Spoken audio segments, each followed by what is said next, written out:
Welcome दोस्तों, आपका स्वागत है आपके अपने YouTube channel mister chemistry tricks and tips में।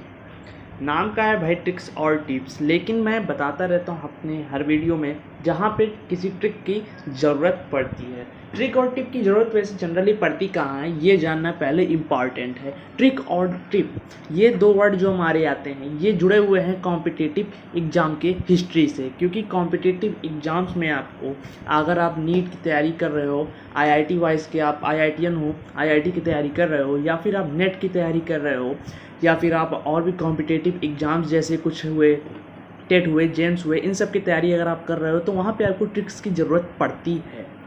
क्यों?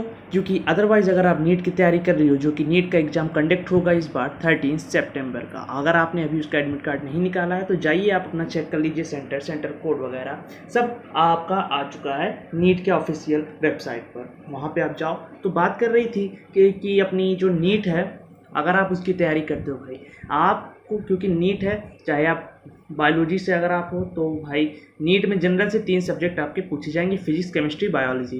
तो यहाँ पे बात आती है ट्रिक्स की, क्योंकि ट्रिक्स आपकी ज़रूरत यहाँ पे है। क्यों है? क्योंकि आपका जो नीट का एग्ज़ाम होता है वो होता है 3 आवर, दैट मीन्स 180 मिनट्स की आपकी ये एग्ज़ाम होती है। अब 180 मिनट में अगर आपको लिखना हुआ है, वहाँ पे क्वेश्चन कितने होते हैं? वहाँ पे क्वेश्चन भी जनरल आपके 180 होते हैं। अब 180 मिनट में आपको 180 क्वेश्चन करना है, दैट मीन्स कि आपको एक क्वेश्चन के लिए आपको सिर्फ 1 मिनट आपके पास अवेलेबल है। 1 मिनट में आपको एक क्वेश्चन को कंडक्ट करना है, वहाँ पे आपको OMR शीट में आपको फिल करना है, ऑप्शन नहीं आता है तो आपको छोड़ के उसे आगे बढ़ना है। तो वहाँ पे आपको ट्रिक की ज़रूरत पड़ती है, क्योंकि अगर आप ट्रिक नहीं जानोगे तो अगर कोई क्वेश्चन बड़ा है, ब्रॉड है, उसकी ट्रिक जानोगे तभी आप उसे 1 मिनट में कंडक्ट कर पाओगे, अदरवाइज उसे आपको छोड़ना पड़ेगा। तो वहाँ पे ट्रिक की ज़रूरत पड़ती है। लेकिन अदरवाइज़ अगर आप 11th के स्टूडेंट हो, 12th के स्टूडेंट हो, या फिर और भी ऑफिशियल कोर्सेज जैसे आप बैचलर कोर्सेज में हो, BSc वगैरह, MSc वगैरह, तो वहाँ पे आपको ट्रिक की ज़्यादा ज़रूरत नहीं पड़ती है, क्योंकि यहाँ पे थ्योरेटिकल एग्जाम्स होते हैं और थ्योरेटिकल में आपको ट्रिक की ज़रूरत नहीं पड़ती है। आप जितना आपके पास नॉलेज है किसी एक कंटेंट को लेकर, तो उसे आपको अपनी पूरी नॉलेज वहाँ पर लिखनी पड़ती है।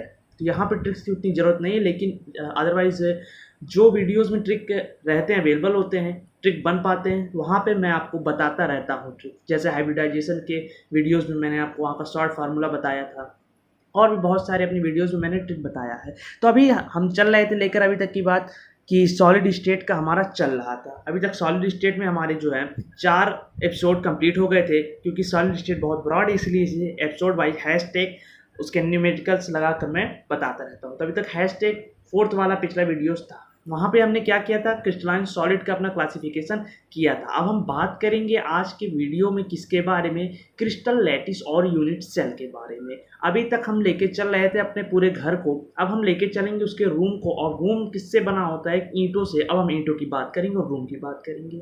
कैसे करेंगे, पहले कुछ थ्योरी देख लेते हैं, फिर चलते हैं उसे हम आपको मैं उसे अच्छे से ब्रीफ हिस्ट्री उसकी बताऊंगा, समझाने की पूरी कोशिश करूंगा।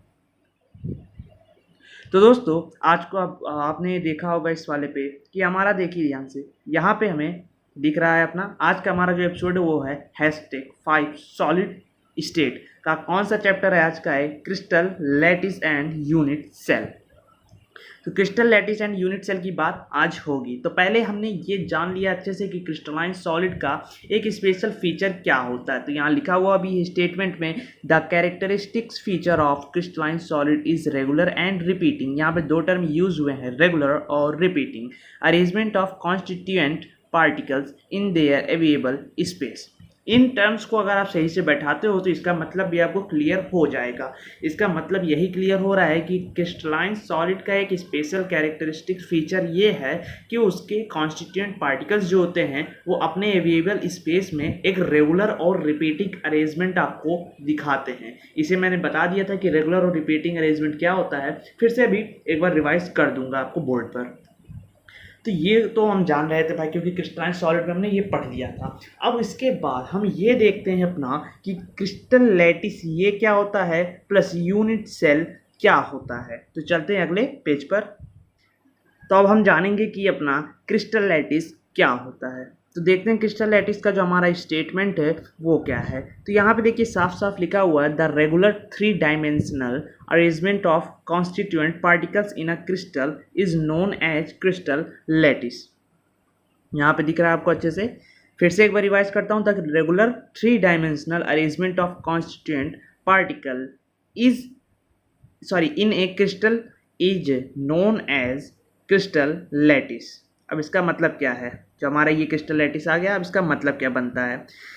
मतलब ये है कि हमारा किसी क्रिस्टल के अंदर, ठीक है, किसी क्रिस्टल के अंदर हमारा जो कॉन्स्टिट्यूएंट पार्टिकल्स है उसकी अरेंजमेंट जो होती है वो रेगुलर बेस पर, वो भी 3 डायमेंशनल 3D अरेंजमेंट पाई जा रही है, तो वो उसे हम बोलेंगे क्रिस्टल लैटिस।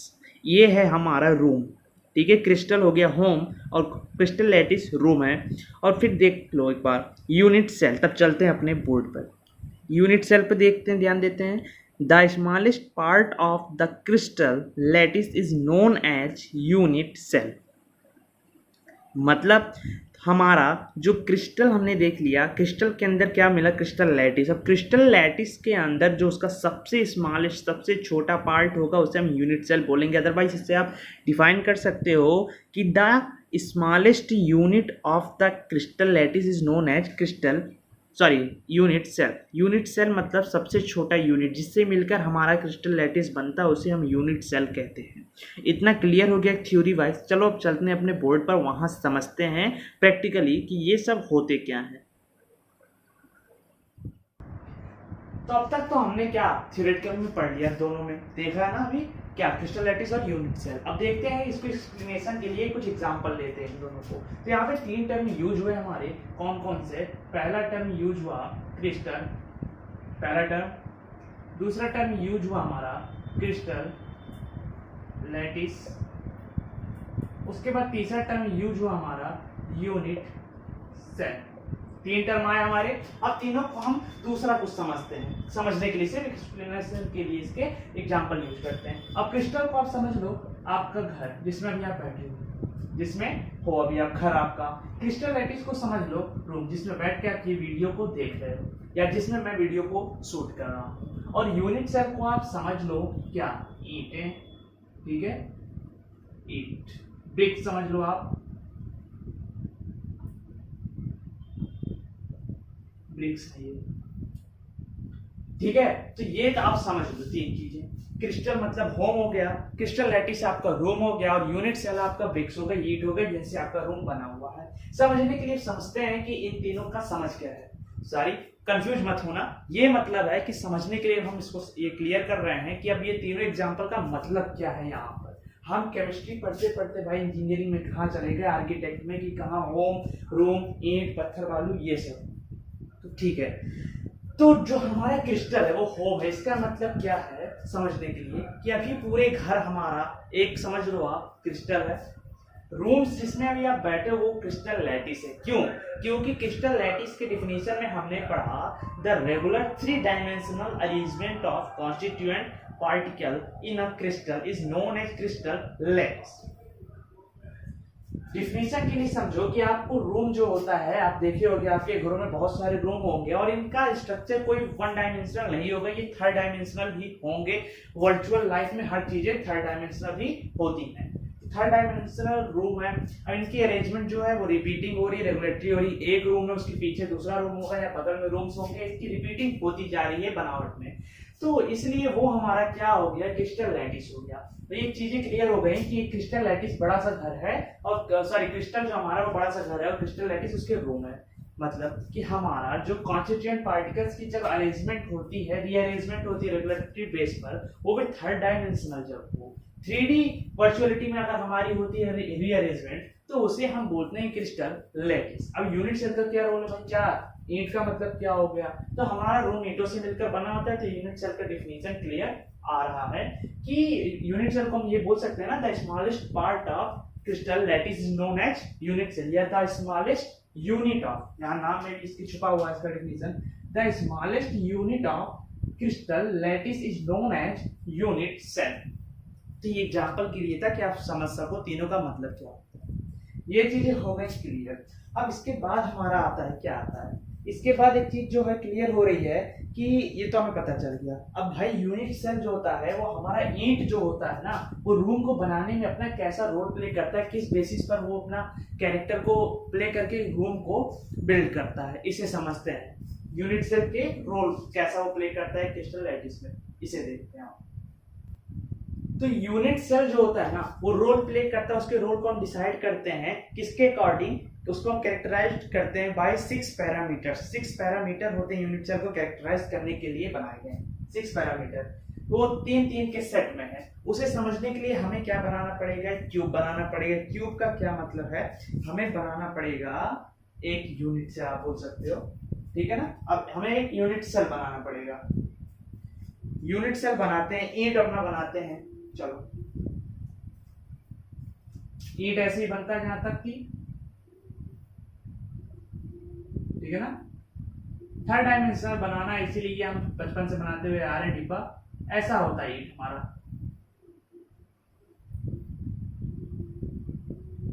ठीक है ना। तो ये हो गया भाई हमारा एक यूनिट सेल। अब इसके 6 पैरामीटर्स को कैसे हम कैरेक्टराइज करते हैं, 6 पैरामीटर कौन कौन से बने। तो देखो यहाँ पे आपको एजेस दिख रहे होंगे, यहाँ पे इस तरफ आपको देखो एज है। ये एज और कॉर्नर में डिफरेंस क्या होता है ये जान लो आप। किसमें किसमें एज और किसमें कॉर्नर, ये दोनों हमारे नॉट इक्वल होते हैं। एज और कॉर्नर में डिफरेंस होता है भाई, एज और कॉर्नर में डिफरेंस होता है बहुत बड़ा। क्या होता है, एज जो हमारा होता है इसे हम बोलते हैं किनारा, किनारा, एज को बोलते हैं किनारा, और हम कॉर्नर को बोलते हैं क्या, कोना। कॉर्नर को कोना बोलते हैं और एज को हम किनारा बोलते हैं। कोना मतलब क्या, किसी चीज की, किसी के अंत का, कोई भी चीज है जब खत्म होता है उसका नुकीला भाग जो होता है उसे हम कॉर्नर बोलते हैं, ठीक है ना। ये चीज अंदर से या बाहर से, इसे हम बोल सकते हैं कॉर्नर, हर तरफ से इसे कॉर्नर बोलते हैं, इसे कॉर्नर बोलते हैं। और एज क्या होता है, एज ये लंबा वाला होता है, ये को मतलब आप बोल सकते किनारा, ये जहां पे दो आके मिलते हैं, जहां दो लंबी दीवारें या दो प्लेन जो होते हैं, दो समतलीय भाग आके मिलते जुड़ते हो जहां पर ऐसे इस तरीके से, ये जो बीच वाली लाइन बनती है उसे हम बोलते हैं एजेस, ठीक है ना। ये होता है डिफरेंस एज और कॉर्नर। तो 3 एजेस के बेसिस पर पहला इसका कैरेक्टराइज्ड होता है। 6 होते हैं पैरामीटर, तो 3-3 के सेट में। तो पहला आता है हमारा 3 एजेस। कौन कौन से, ये देखो, ये जो है हमारा ऊपर वाला भाग, ये ऊपर वाली लाइन है ना, इसको बोल लो ए हो गया। ये इस तरफ आ रहा है, इसको बना दो बी, और जो ये यहां से जा रहा है जो कि 3rd डायमेंशन है, इसको सी बना दो। मतलब किस तरीके से,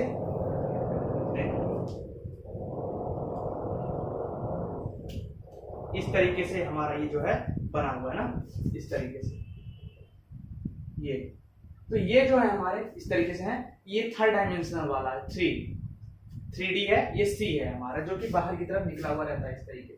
तो ये सी हो गया, ऊपर वाला जो ए है उधर वाला बी है। तो ये तो पहले हमारे 3 वाले आ गए, 3 एजेस के पैरामीटर्स जो है डिसाइड हो गए। कौन कौन से, ए बी एंड सी।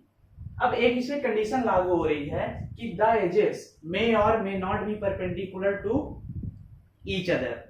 हमारे एबीसी जो एज हैं ये परपेंडिकुलर एक दूसरे के ऊपर हो भी सकते, लंबवत हो भी सकते हैं और नहीं भी हो सकते हैं। कोई जरूरी नहीं है कि होंगे और कोई जरूरी भी नहीं है कि नहीं होंगे, हो भी सकते हैं नहीं भी हो सकते हैं एक दूसरे के ऊपर लंबवत। पहला ये आ गया हमारा। अब दूसरा बात आती है 3 एंगल्स कोड की, जो बनता है हमारा अल्फा बीटा गामा से, जिसे हम मूवमेंट करते हैं, नाम देते हैं। कैसे कैसे बनेंगे ये देखो। बी और सी के बीच जो हमारा बन रहा है एंगल, इसको हम अल्फा बनाते हैं। ए और सी के बीच में जो हमारा बन रहा है इसको आप कर लो बीटा, और ए और बी के बीच में जो बनेगा इसको आप कर लो गामा। मतलब कि 3 एंगल्स अगर आप लेते हो ना, कौन कौन से, अल्फा बीटा गामा, ये हो गए 6 पैरामीटर्स, क्योंकि 3 + 3 = 6, ठीक है ना।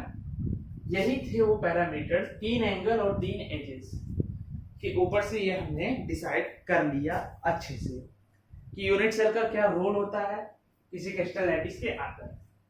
तो आज का वीडियो बस इतना ही था, बहुत इसमें बड़ा चीज नहीं है, बहुत छोटी छोटी चीज है, सिर्फ ज्यादा से ज्यादा 1 पेज का चीज था सर। अब इसके अगले वाले में हम बात करेंगे, क्लासिफिकेशन करेंगे यूनिट सेल का। भाई यूनिट सेल भी हमारा क्लासिफाई किया गया, उसे बांटा गया, तो उसकी बात करेंगे अपने अगले वीडियो पर।